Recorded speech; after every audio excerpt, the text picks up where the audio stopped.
Then, one dark, rainy afternoon, when she was baking sugar cookies and thinking how much fun it would be if she knew someone besides Wag and Lightfoot to invite to tea, she happened to look out her window, and there, coming up the street, in the pouring rain, dragging a big suitcase and bawling, was a little girl. Mrs. Piggle Wiggle wiped the flour off her hands and hurried right out into the rain and invited the little girl in for tea. The little girl's name was Mary Lou Robertson, and she was 8 years old and quite fat, and she was running away from home. She told Mrs. Piggle Wiggle all this after she had drunk 3 cups of cambric tea and eaten 7 sugar cookies. She said, "I'm running away from home because I hate to wash dishes. All I do is wash dishes. I'm just a servant. Dishes, dishes, dishes. Wash, dry, put away. That's all I do. My mother doesn't love me at all. She isn't my real mother anyway. She probably got me out of an orphanage just to wash her dishes." Mary Lou began to cry again, so that the 8th sugar cookie got quite soggy before she had finished it. Mrs. Piggle Wiggle said, "Isn't she your real mother?" Mary Lou said, "She says she is, but no real mother would make you wash dishes, wash dishes, wash dishes." "Now that's a funny thing," said Mrs. Piggle Wiggle. "I mean, you hating to wash dishes so much, because you see, I like to wash dishes. In fact, I enjoy washing dishes so much that a cause of great sorrow to me is the fact that the only dishes I must wash are for Wag, Lightfoot, and me. 3 or 4 dishes a meal, that's all. When I wash dishes, Mary Lou, I pretend that I'm a beautiful princess with long, golden, curly hair." Mary Lou's hair was jet black and braided in 2 stiff little pigtails, an apple blossom skin, and forget-me-not blue eyes.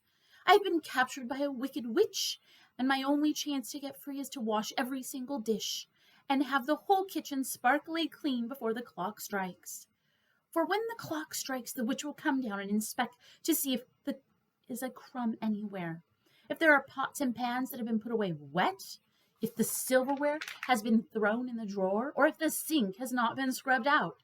The witch will have me in her power for another year." Mrs. Piggle Wiggle looked at the clock and jumped up. "It is 10 minutes to 4, Princess, and we have so much to do. Hurry, hurry, hurry." Mary Lou also jumped up and began carrying the tea things to the sink, and Mrs. Piggle Wiggle whisked them in and out of the dishwater. And Mary Lou dried them, and Mrs. Piggle Wiggle hurried as fast as she could and put the cookie things away, and every once in a while she would stop and say, "Hark, Princess! Do you hear the thump of the witch's big gnarly cane?" Then Mary Lou, her braids bobbing up and down with excitement, would say, "I hear it, Princess! It is coming closer and closer." Soon the kitchen sparkled, the dishes were washed and dried and put away, and every crumb had been swept off the floor. Mary Lou even curled Lightfoot's tail neatly around her legs and smoothed Wag's fur. Just before the clock struck, Mrs. Piggle Wiggle said to Mary Lou, "Princess, I must leave you now, but show the witch your work, and oh, I do hope you will be freed." Then she went upstairs, and pretty soon down the stairs came a terrible old witch with a long black dress and a tall black hat and big black gnarly cane. Mary Lou was very scared until she saw the sparkling eyes of Mrs. Piggle Wiggle under the black hat. She showed the witch the kitchen, and the witch took out the cookie pans and carried them to the light to see if they were clean and dry. She got down on her knees, squeaking like a rusty gate, to see if Mary Lou had swept under the stove. She felt inside the teacups to see if there was any sugar in the bottoms, and she put on her glasses to examine the sink, but she could not find anything wrong. So she handed Mary Lou the key to the kitchen door and screeched, "You are free, Princess, but I will get you again, never fear." The witch clumped back up the stairs, and in a few minutes down came Mrs. Piggle Wiggle. "Well," said Mrs. Piggle Wiggle, "do you see why I like to wash dishes?" Mary Lou said, "Oh, Mrs. Piggle Wiggle, that was the most fun I've ever had." Mrs. Piggle Wiggle said, "Of course, you can have more fun than I can because you have so many more dishes to wash. If I only had more dishes and could take longer, I would be a princess with curly, yellow, long hair, apple blossom skin, blue eyes, and a beautiful voice that would sing sad songs over the dishpan. Also, if I had more dishes, I would have the witch ride through the night on a broomstick, and I would creep out on the back porch to see if she was coming. I could hear her land with a thump on the roof, and I would slip upstairs to see if she was going to slide down the chimney or thump down the stairs. Oh, there would be ever so many exciting things to pretend if only I had more dishes to wash. After a while, it stopped raining and the sun came out, and Mary Lou took her suitcase and went home. That night, her mother, it really was her mother, of course, almost fainted when she came out to the kitchen exactly 27 minutes after dinner. And Mary Lou was sweeping the floor, and all the dishes were washed and dried and put away, and everything was immaculate. Mrs. Robinson rushed in and called Mary Lou's father, and he came out to the kitchen and pretended to fall on the floor with surprise. And then he said to Mary Lou's mother, "I like your new maid, madam. In fact, she is so much better than Tilly Slopwash, who used to be here, that I think we should invite her to the moving picture show some early evening." Then Mary Lou told them all about Mrs. Piggle Wiggle, and Mary Lou's mother said, "Oh, yes, I remember seeing that odd little house. She sounds like a charming friend. And if you are certain that she invited you, you may go over there after school tomorrow." The next day after school, Mary Lou went to see Mrs. Piggle Wiggle. She took her friend Kitty Wheeling with her, and Mrs. Piggle Wiggle was very glad to see them and showed them through her upside-down house and served tea and cookies. Kitty said, her mouth full of cookies, "My worst trouble is bed making. I just cannot get them smooth. I'd much rather wash dishes like Mary Lou, but Mother won't let me change with my sister Sally, who washes the dishes, until I've learned to make beds properly. Oh, I just despise making beds." Mrs. Piggle Wiggle poured herself another cup of tea, gave a saucer of cream to Lightfoot, and 4 cookies to Wag, then said, "If you think you have a hard time making beds, Kitty, imagine how hard it is for me. You see, the cruel queen sleeps in beds every night and inspects them every morning, and if she finds a single wrinkle, even one as big as a pin, she'll have me thrown in the dungeon. Come upstairs and I will show you how I have to make beds."